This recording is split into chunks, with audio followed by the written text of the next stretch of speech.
Hi guys, welcome back to my channel and welcome back to Bookmas. They have like a toxic relationship because my expectations are usually in the gutter. Sounds like her sister did something trifling. Do I need to tell you everything? Every single chapter ends on a cliffhanger. In today's video, we are going to be reading for 24 hours. I feel like the only disclaimer I have to make is that I will be stopping the timer when I have to do major things like sleep, because sleep is important if I'm gonna like go to the gym, if I'm gonna be eating without reading, everything important to my sanity, I'm gonna be stopping the timer for. I feel like that's fair, and we'll see how long this takes. I feel like ideally I would want it to be like 8 hours for 3 days, but that just that just never really happens. I think the last time I did this and I did stop and start the timer, it lasted 5 days, so we'll see how long it takes this time. Oh, the other disclaimer is that it's going to be all holiday themed or winter themed books. I feel like that's a given for Bookmas. I actually only have 2 physical books that I could read for this challenge, but I have so much on my Kindle, and I feel like that's great because I haven't been using Kindle Unlimited lately and I've been paying for it. So we're probably gonna read these 2 as well as more books on my Kindle. I think I'm actually gonna start with this one first, One Big Happy Family by Susan Mallory. And this other one is not Christmassy or holiday themed at all. It's a winter thriller, but still, I think it would be perfect. And I think a thriller would be perfect for a 24-hour reading challenge because these are the kind of books that I never want to put down. So other than that, we're gonna have to go to the Kindle. The only thing I know about this book is that it's about a woman who has children that are grown up and they don't want to do the whole big family Christmas thing, and she's like, that's completely fine because she's secretly dating someone, and so she feels like this is the perfect opportunity to spend time with her secret mans.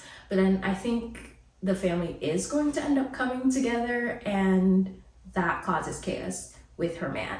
So we'll see how that goes, and we'll see if that was 100% accurate. Kind of love doing this thing where I assume what books are about based on the little that I've read on the back, and then we can see if I'm right or not.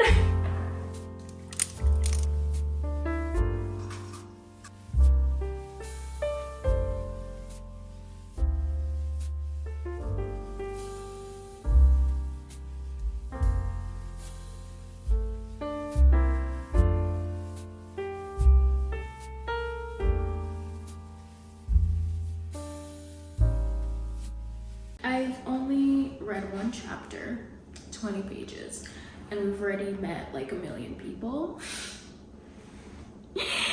Basically, the main character is Julie Parker. She's the one that the story is revolved around. She owns a towing company called Parker Towing. It's like a family business, and her son works with her as well. His name is Nick, and he's married to Blair, and we learned that Blair has some gastrointestinal issues. We've learned that about her. All that we've learned about Nick is that he's married to Blair and he works in the company. All we've learned about Julie is that she has a secret boyfriend named Heath. He hasn't really been in the scene yet, but we've learned about him. Julie also works with this man that used to date her adult daughter named Dana. They have like a toxic relationship. They've broken up and been back together 3 or 4 times. So that's kind of awkward that she works with this man. He's a good worker and everything, but he just has had a personal relationship with her daughter and he's broken her heart 3 or 4 times. So that's uncomfortable. We also learned that Blair, Nick's wife, doesn't have a good relationship with her mother, and she's going to come along later because basically Nick and Blair are having this conversation about how everyone was originally supposed to be doing their own thing for Christmas, but instead they're gonna talk to Julie about having one big Christmas, and they have to invite Blair's mom, but Blair doesn't have a good relationship with her mom. And I'm guessing Dana is going to have to face the guy that Julie works with and her ex-boyfriend. I this is making sense. Like, it's really a lot of people in just the first chapter. They also mention an Uncle Paul. This is Blair's uncle, and Blair's worried about Nick because the job as like a person who tows cars, I don't know what the official name is, but that job can be dangerous. And apparently Uncle Paul is offering Nick a different job, but he works in the family business, so Julie might not love that, and so they have to tell Julie that. I feel like there's a lot going on in just one single chapter, and I don't think any of that is a spoiler. I don't think anything within the first chapter can be a spoiler unless it's like a thriller. It's just the setup of the story, and this is like the base, and I think everything's just gonna go on from there. So yeah, we'll see how the big family Christmas ends up happening, how all these people interact with each other. Yes, that's why it's called One Big Happy Family. Hopefully everyone will have their happy ending.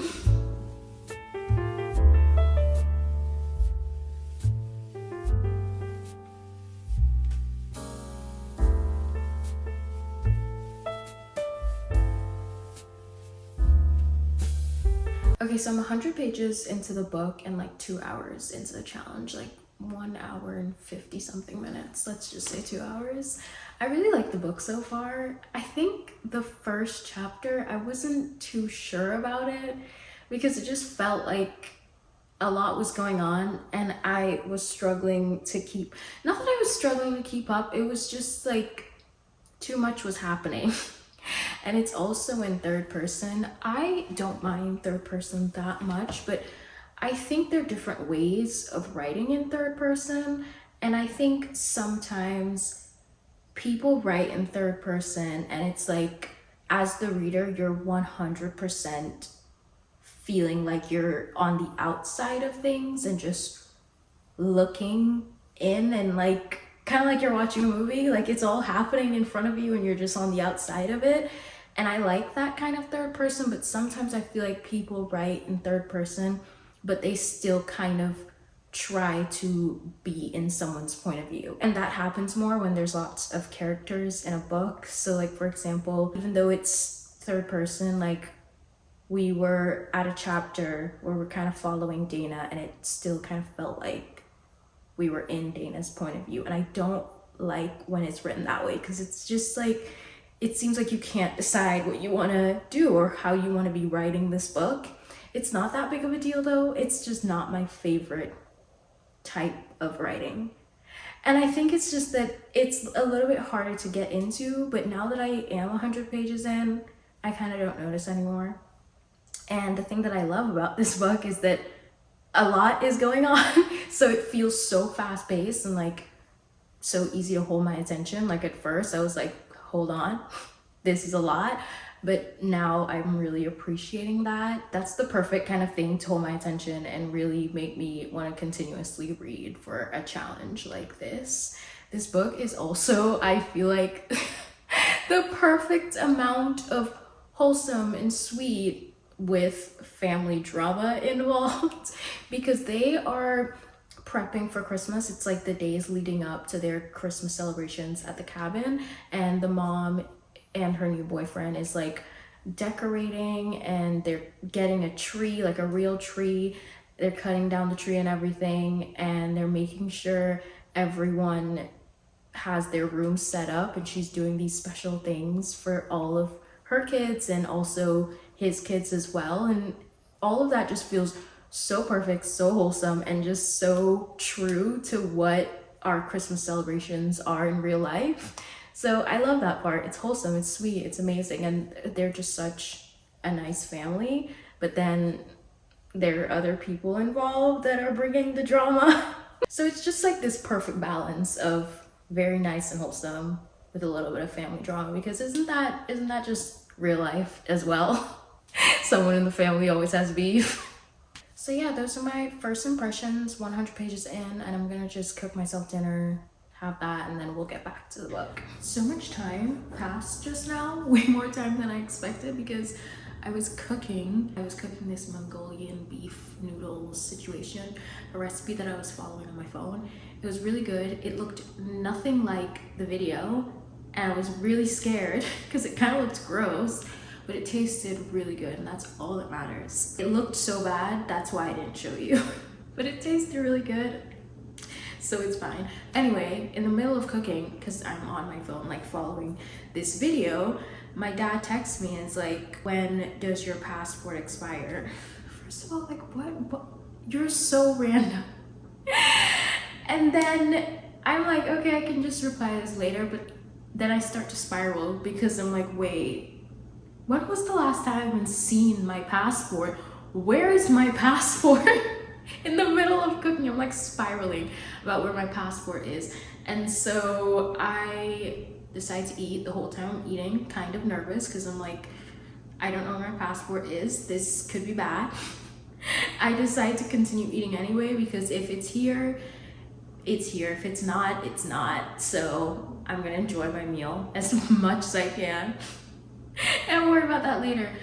So I ate, and then I started looking for it. I had to turn my apartment upside down. I did find it, but the kitchen was a mess from cooking. I always make a mess when I cook. I don't know. I know people say you have to like clean as you go, but there's just not enough time for that. I feel like if I stop to go clean something, something's gonna burn. Anyway, the kitchen was a mess, and then everywhere else was a mess because I was looking for my passport. And I found it, by the way. Did I say that? Yeah, I said that. I found it, which is great, but I had to just clean like my entire apartment. Impromptu, like deep cleaning session. Yeah, that took way longer than I expected, but let's get back to the challenge and get back to my book and get back to some peace.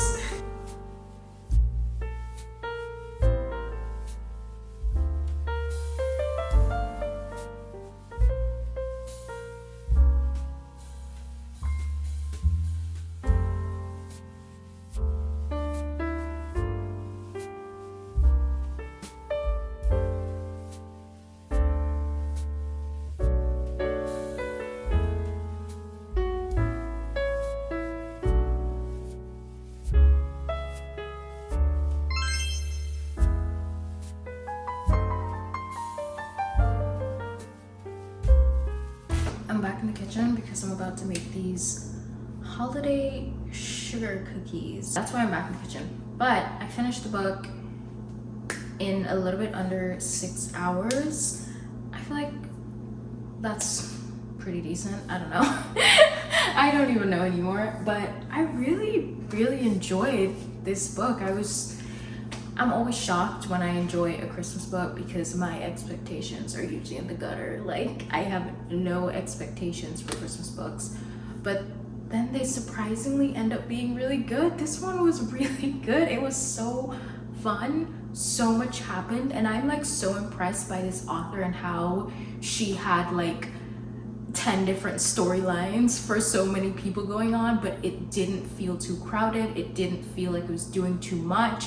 It was like doing a lot in a way that was so entertaining, and it didn't feel rushed at all. It's only 313 pages, and I thought that she would have to like rush to wrap things up. She didn't have to do that. Everyone got their storyline to be fleshed out. I mean, it was perfect for me. It was really good. You guys should read this. I'm shocked. The main character, Julie, who is the mother, she is the one dating the younger man, Heath, and she has a lot of insecurities about that, about their age difference. The younger man is 42 and she's 54, and she's just so worried about how it looks. And then his ex-wife is also a lot younger than her, and she presents her insecurities about that. And it can be a little bit annoying because it's almost like, he's with you, girl. It's all right. It's okay. But at the same time, it's just so real. Like, insecurities are not pretty, you know? It's very, very real. That part feels realistic.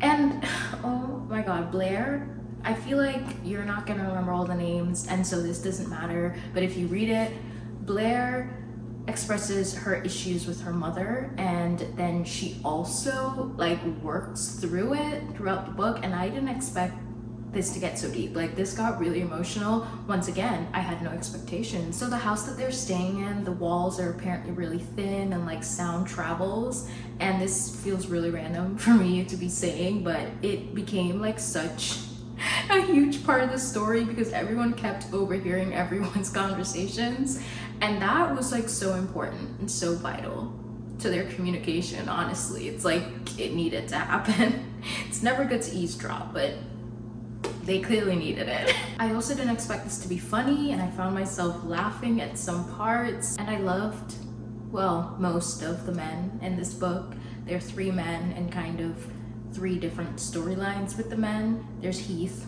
obviously the younger man with Julie. Love him. He's like so patient. He's honestly perfect. And then there's Nick, who is Julie's adult son, also married to Blair. And he is also just, he's lovely. He's so funny, and he like bickers with his sister Dana, and it's just, it feels so real and wholesome to the family. And then there's Axel. He's not perfect. He has his issues, but like, you learn to understand him and accept him. I feel like the only thing that I would say about the storylines is that obviously I mentioned Blair having issues with her mother, and we worked through it, and I'm glad we do, but it kind of feels like her mother, the change was a little bit drastic. Like, she was insufferable at the beginning, and she got better, and it just feels like when she started to be nice, it was almost like, I don't even recognize you. But obviously she had to start being nice, or else no one would want her around. And it makes sense. She did explain herself. You don't have to accept the explanation, but yeah, we got great explanations, we got great storylines, and just fully fleshed out. I loved this. I think I'm gonna give this 4.25 stars.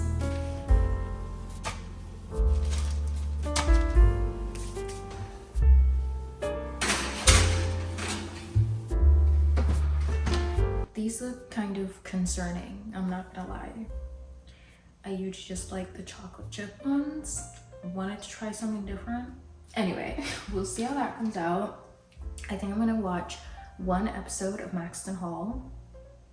I'm just holding this. I can't talk and do things. Anyway, I've always said that my biggest issue with these challenges, like if I'm doing one where I have to read a certain amount of pages for a day or whatever, my biggest issue with them is starting a new book like right away. I hate doing that. I need to sit with my thoughts, or just like not read anything, you know? Like, I need a reset in my brain. And so I think this would be good for me to just watch 1 episode of Maxton Hall, and hopefully I stick to only 1. We'll see how it goes. But the time will be paused anyway, and we'll pick up when we pick up.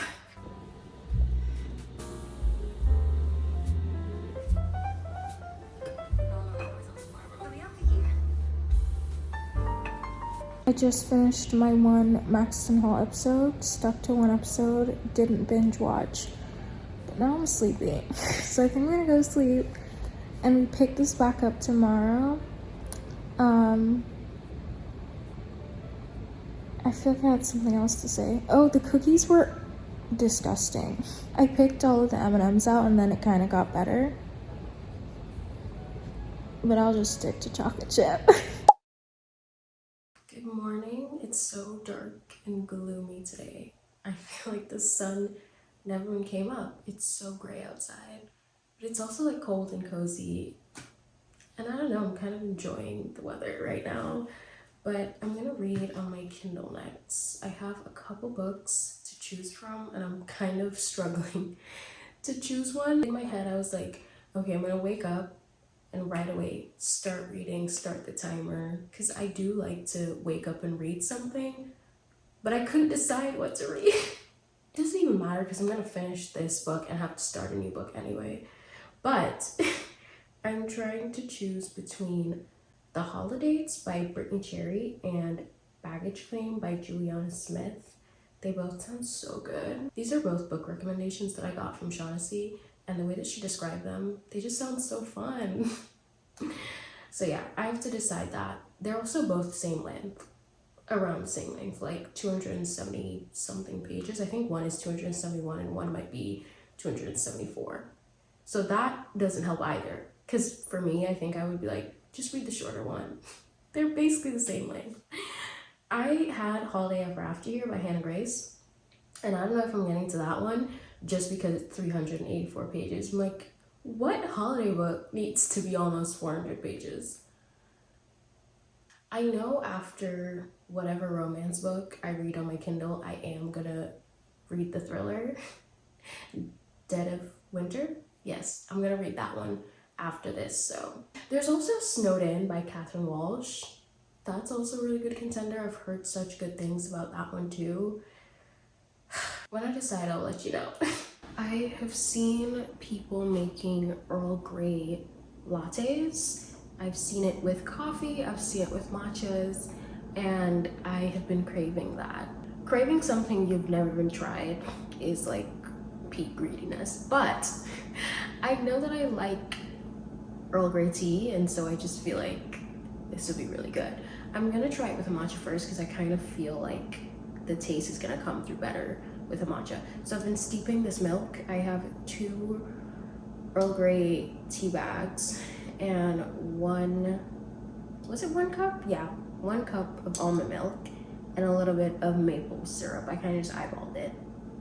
I think this is really gonna be good in a matcha, and if I really like it, we'll see how it is in a coffee later. It smells so good.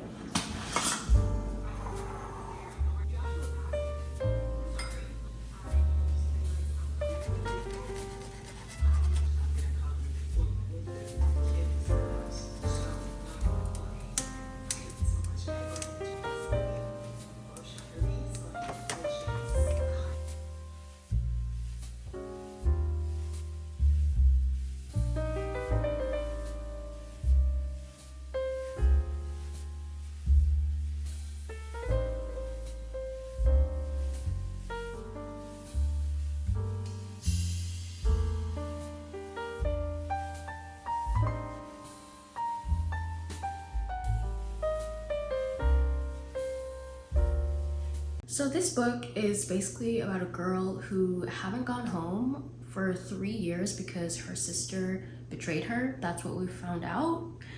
I haven't found out what she did.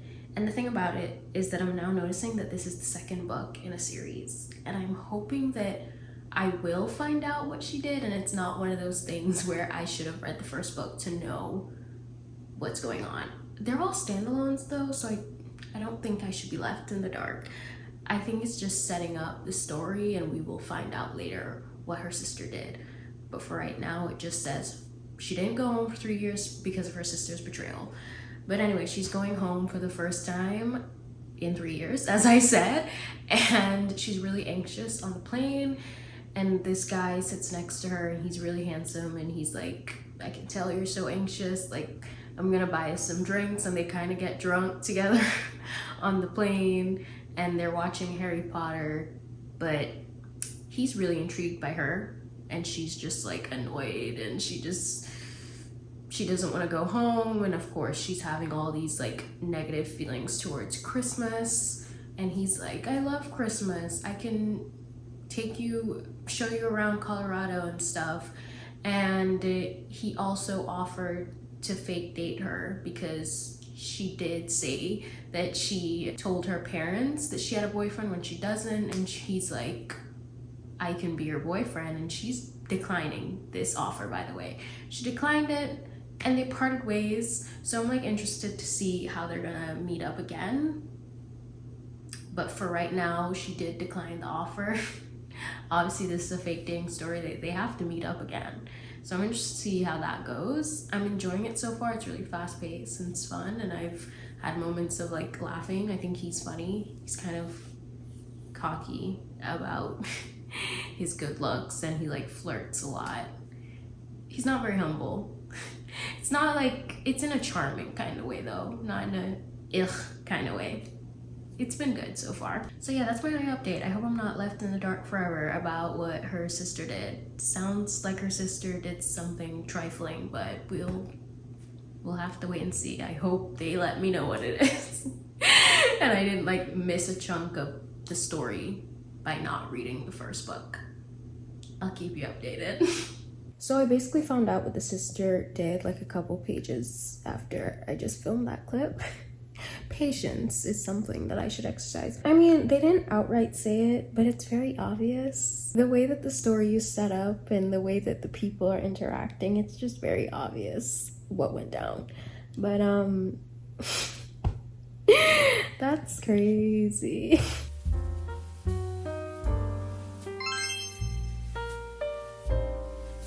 So I finished Baggage Claim and I liked that one too. It was really fun. It definitely wasn't as good as One Big Happy Family, but I had a good time reading it. I feel like, because I know I mentioned that her and her sister had some kind of beef, and I was like, I don't know what it is. Also, on Kindle, this says that it's the second book in the series, and it's not. It's the first book. On Goodreads, it showed me that it's the first book. And so I had nothing to worry about. I was worried that I missed a chunk of information that was necessary. Nothing to worry about. This is the first book. It was just being hidden from the audience as a way to drag on the story. And that's like one of my complaints. I feel like her sister was trying to talk to her throughout their time there, and I kind of get it. She was still upset and she didn't want to talk yet, but it was just a very obvious plot device to drag the story on. Didn't love that. I was just like, please talk about it. And the thing that was annoying about the fact that she didn't want to talk about it, or like the author was kind of using this as a plot device to drag the story along and kind of make it mysterious, is that it wasn't at all, because it's very obvious why they have beef. Like, I think I said when I was in my room and when I started, I was like, oh yeah, I totally figured this out. It's very obvious why they're mad at each other. Well, why she's mad at her sister. So it didn't feel necessary for her to not want to talk about it and whatever, but I guess she's a human being, you know? That's part of life. There was also a third act breakup in this that was very unnecessary. The reason why he got upset was because, and this is not a spoiler, because I'm not actually gonna tell you the reason why her and her sister beef, but he got upset because she didn't tell him why her and the sister was beefing. And it's just like, do I need to tell you everything? I just felt like that was kind of stupid. So that was like their third act breakup, and it was just like, I don't know about that. I still had a good time reading this though. There was lots of Christmas activities and family fun, and it was like perfect winter moments. So that's always really fun to read. It just wasn't a perfect book. Another thing that I liked is, because they were obviously fake dating, sometimes fake dating is annoying to me. And one thing I liked about them is that when they did kiss, she didn't do that thing where she's like, did he kiss me just because we're faking things? Like, is this real? I don't know, because sometimes I fear it's very obvious if it's real or not. Like, you're alone, no one's around you, and he kissed you. Like, it's very much obvious why he kissed you. He likes you, you know? She didn't really pretend to be confused, and I really enjoyed that. I liked that she had common sense and she was like, wait, this is actually progressing into something. She knew that, and that clicked to her, which is great, because often in fake dating, they don't do that. They play dumb for some reason. Also, the title Baggage Claim, when I figured out why that was the title, was really fun. I thought it was just a title because they met on an airplane, but there was like a little bit more to it, and I thought that was really cool. Anyway, yeah, I liked it. I think I'm giving this one 3.75. For right now though, I'm not tired of the Christmas scene, but I do think if I go into another very Christmassy book right away, I will get tired of it. So now we're gonna go read the thriller, the winter thriller. It's nighttime. it's probably gonna freak me out, but we're gonna read that. My Kindle also needs to be charged because after that, I don't have any more physical books and I'm gonna have to like pick up my Kindle to read. We have 13 hours and 30 minutes left. Well, 13 hours, 29 minutes, and 54 seconds if you want to be exact. So yeah, we'll see how many more books I get in. So when I was reading the first book, I was very specific about pausing the timer for literally everything. If I was going to get up to get some water, which takes like a couple seconds, I would pause the timer for that.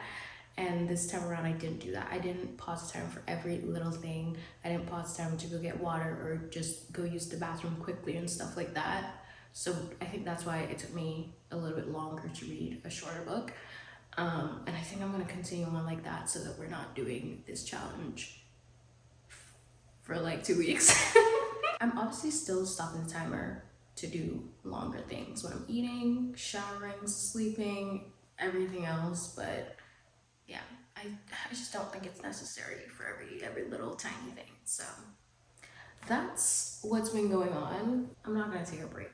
I think I'm gonna go into the next book. Kind of on a roll here. Wait, I don't know if I said this yesterday, but finishing One Big Happy Family, this was my 50th book of the year, which means I completed my Goodreads reading goal, and it was just so interesting to complete that in December because I've had that same goal since I've joined Goodreads, since I got back into reading and I joined Goodreads.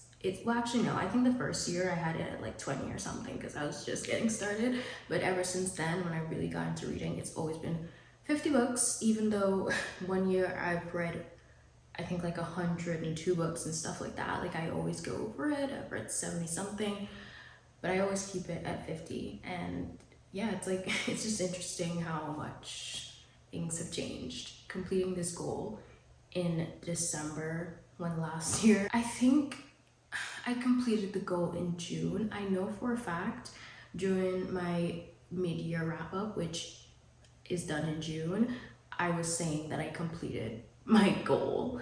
So yeah, definitely either in June or sometime at the end of May, which is like insane. Still completed it in December. Gosh, the book slump really got to me. Yeah, this is my 50th book of the year and the Goodreads challenge is over, and I'm just gonna leave it at 50 again next year, I think, or maybe less. I feel like if I put it at less, that's me like admitting that I'm gonna have another book slump next year, and I don't want that bad energy, so we're leaving it at 50.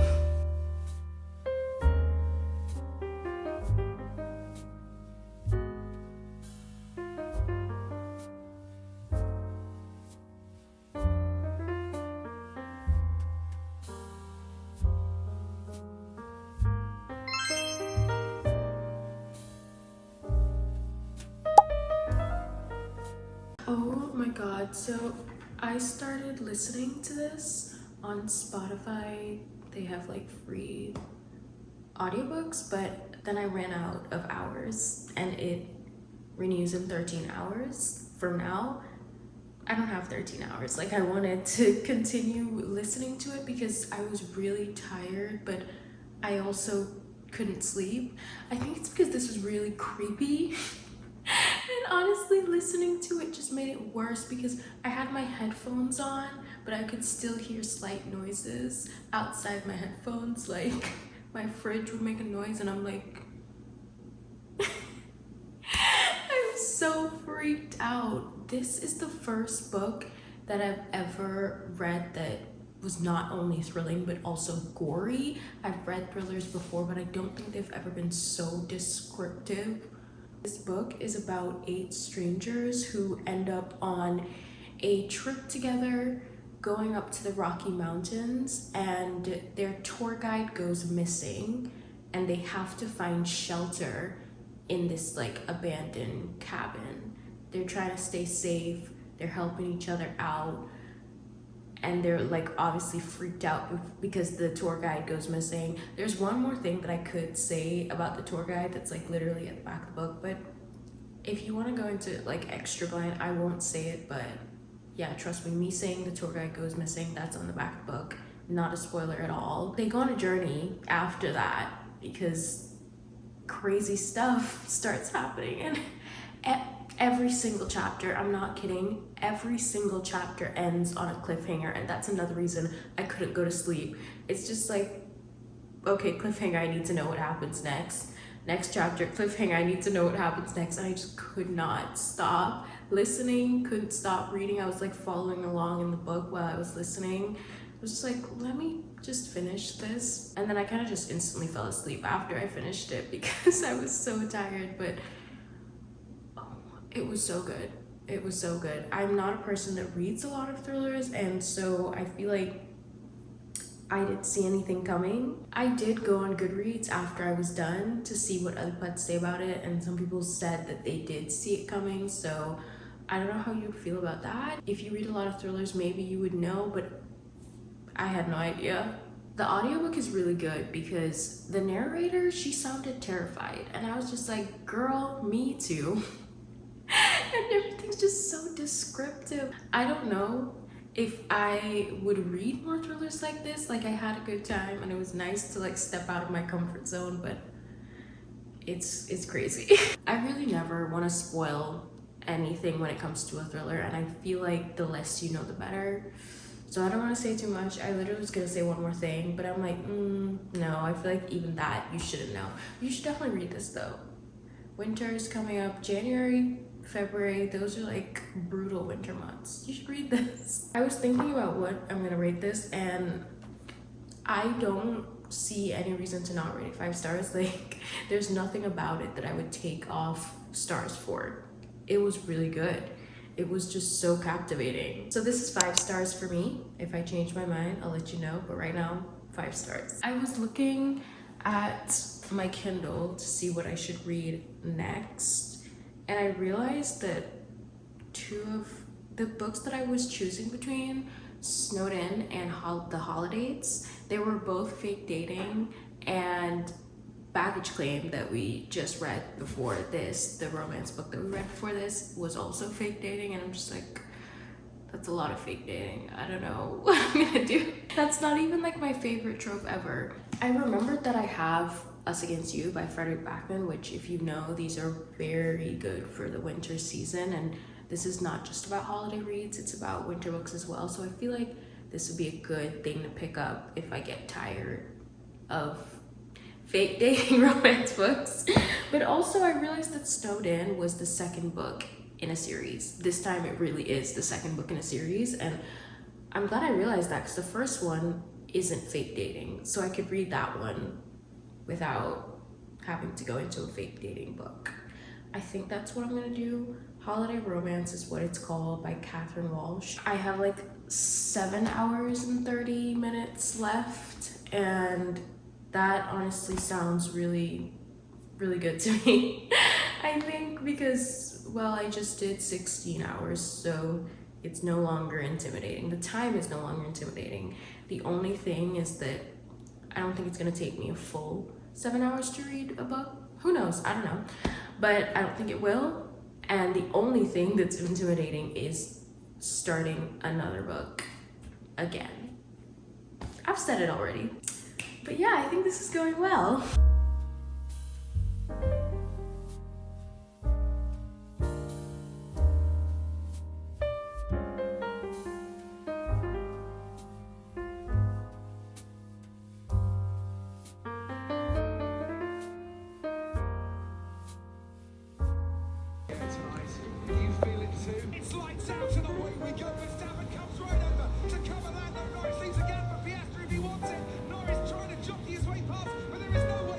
Okay, so we're 19 hours and 17 minutes in. I don't know why, but I feel so sleepy. Like, I am sleeping. This is the whole point of me doing the version of this challenge where you stop the timer so I can sleep. And I'm still sleepy. And I feel like I'm slowing down. It's just like, girl, you did sleep. So what's the problem? I'm exactly halfway through this book now, and this is about 2 friends who are originally from Ireland, but they're living in Chicago, And the first time they ever took a flight home from Chicago to Ireland, it was a coincidence that they were on the same flight, and then ever since then they kind of made it a tradition. So we're gonna see them go through the 9 Christmas flights together. Those are some throwback chapters that are thrown in there, but it's mostly in the current day. The current day is their 10th anniversary of doing this, and this time around there's just so much chaos surrounding their flight. There's been delays and cancellations, and they're still trying to get home, and so that's been really interesting and really fun because there's like never a dull moment. Something keeps happening and something keeps popping up, and also this is like really funny. It's just such a classic rom-com, and it's like the way you feel watching Home Alone. Home Alone's not a romantic movie, but like the funny parts of it when they literally forget their child at home. Yeah, it's funny in that way. The chaos surrounding Christmas, that's what it has in common. Honestly, I think the reason why it's easy for me to be like, yeah, I get the same feeling like I did with Home Alone is because I don't feel like there's much romance here. Like there is, but not a lot. There's just so much going on with their flights and like the throwback chapters. They're just 100% friends in so much of it. Where I'm at right now, it kind of is getting to that romantic point, but just before I got there, I was like, we're almost halfway through this. We're almost to 200 pages, and I low-key like forgot that they're meant to like each other. So that to me was kind of like, I don't know how I felt about that. Like I wish there was more moments of tension or something, because I seriously did forget that they're meant to be romantically involved. I just felt like I was reading a book about 2 friends having a chaotic trip, and that would have been fine. It was entertaining, but I think the romance, there should have been more moments. But I am having a good time reading it though, and I really like the way that it's written. I don't have many complaints. I think my only complaint is that I'm tired. So yeah, it's going well. It's going well so far. I think the last thing that I filmed was a clip of me watching the Grand Prix. This was the last race of the year. It was the championship decider, and I couldn't speak through that because it was intense. I'm a McLaren fan, and 2 drivers were in the running for champion, but at the same time, the other person in the running was Max Verstappen, and it's just like, you never know with him, you never know with Red Bull. And I also couldn't even use my phone to film anything because I was texting people, and throughout the entire race, I was like, it's over, we're done, we're not winning this. And then we're like, wait, we're so back. And then it's like, no, it's over, we're done. And then I'm like, wait, we're back. It was such a roller coaster. One of the McLaren drivers, Oscar Piastri, he kind of had less of a chance, and Lando Norris had more of a chance, and I was like banking on him. I was like, you have to do this for us. And then he was kind of fumbling at the beginning, and then the other Red Bull driver was like weaving in front of him, like dirty work. But anyway, it was just, none of that's gonna make sense unless you watched it. But that was nerve-wracking. We did end up winning. I say we like if I was in the car. My team won, and I'm so happy, and I literally cried seeing him win and seeing the team celebrations. They were supposed to win last year, but he fumbled. And that's okay, because he won it this year. And I swear, if he fumbled it this year, I would have been so sad.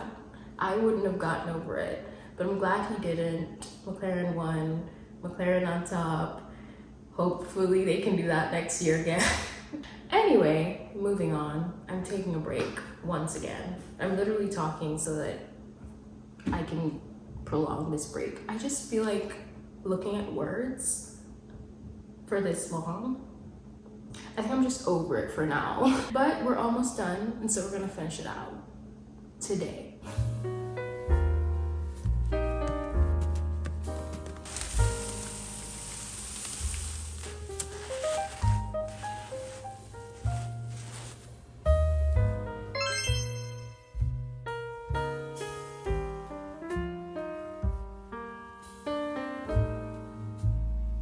I've come to realize that I'm actually becoming very caffeine dependent once again, because I didn't have coffee for 2 days and I thought that was fine, like not the end of the world, right? But I was complaining so much about being tired and I didn't know why, even though I was sleeping. And then today I had a coffee and I feel great. I didn't take a nap, didn't feel like I need one, not ready to go to bed. I feel perfect. I hate that I am dependent on coffee. Also, every time I was sleeping, like I would get my sleep at night and then I would take a little nap in the day. And every time I woke up, I had a headache. I thought maybe I just needed to eat, but when I would eat, the headache would like go away a little bit, but it was like still there. It's like I was having withdrawals or something. Like, that's not good, but at the same time, I don't want to go through that. So I'm just gonna have the coffee. Anyway, I'm done holiday romance now. I obviously showed that. This book was good, but it did have its dips and its moments where I wasn't loving it. One of the things that I didn't like, I remember I was talking about how I don't even feel like they're meant to be in a romantic relationship, like I'm not getting that vibe. And then it started to happen, they started to progress romantically, but he was still very like not showing any of his cards, and I don't know, it came off as nonchalant, and later you realize that that's not what he's doing. He's not being nonchalant, but in the moment it's like so annoying. Like you kiss your best friend of 10 years for the first time and you're just like, all right, let's move on, we've got a flight to catch.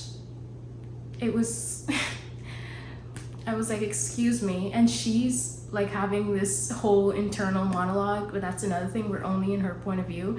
That's why a dual point of view is beneficial sometimes, but we're only in her point of view. She's like freaking out. She went to the bathroom and she was freaking out, and then he's just like, I've got a flight to catch, let's go. It's just like, I didn't love that. Obviously, we learned that that's not what he was feeling later on, but in the moment I was just like, eye roll. There were some parts where I got bored, and I don't know if it's because of the book or it's just because I've been reading for so long, and I don't know. I think it was the book though, because there were moments where it kind of felt like they didn't have chemistry, and they revived themselves. No, what I'm trying to say. I'm looking for a word right now. Redeemed. That's what I'm looking for. They redeemed themselves, and I really do feel like it wrapped up nicely and that they are perfect for each other and everything. Love that they ended up together. But there was this like small moment of me thinking, this is like awkward. This isn't good chemistry. Maybe you guys should stay friends. Like, don't ruin the friendship. And when you're reading a romance book, you shouldn't feel that way. You don't want to feel like you're not rooting for the couple. You don't want to feel like you're like, don't get together. That's not what we're reading romance books for. So that was a little bit unfortunate for my personal reading experience. It was still a funny book though, and as I said, it did wrap up nicely and they did redeem themselves, and I really do feel like they should be together by the end of it. I'm still really down to read the second book though, because I think everyone I've seen on Goodreads, I've looked at the ratings for both of them, and people who have read both of them, they say they like the second one more. So I'm still down to read that. Also, we are introduced to who the second book is about. The second book is about the main character's brother. So this is, I never even said their names. This one's about Andrew and Molly, and the second book is about Christian, which is Andrew's brother. And he sounds fun. This is what I'm reading next. Us Against You by Frederick Backman. This is very good for winter. This is the second book in the Beartown series. I read Beartown a long time ago, and I don't really feel like I need to refresh, because the things that went down in Beartown is just very ingrained in my mind. I'm so like confused about how this is a series, because I feel like Beartown wrapped up very well. Like there was a very clear end and it was just like perfect. And I'm so curious to see how this is gonna start back up and what's gonna happen in this one, because yeah, as I said, I feel like the last book there was an issue and it was addressed. I wouldn't say it was resolved, but it was addressed. So yeah, really curious about this. This is what we're starting next. I'm unfortunately not gonna finish it because we only have 1 hour and 31 minutes left, and this book is over 400 pages. I definitely can't finish it, but we're spending all of December together for Bookmas, so I will let you know how I feel about this book in a different vlog. I'll give you my final rating, but I loved Beartown. I loved my friends. I have high hopes. Let's read about hockey and a really brutally cold town.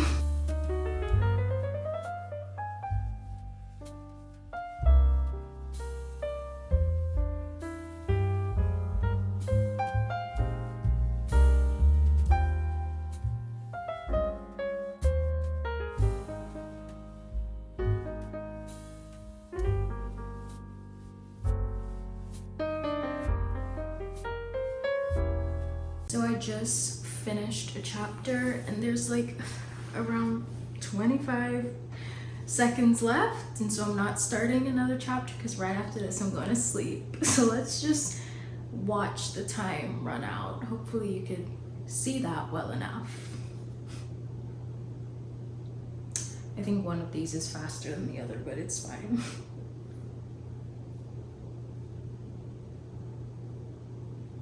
And there you go. I don't know why that says 1. Maybe it means 1 day. I don't know. I'm tired.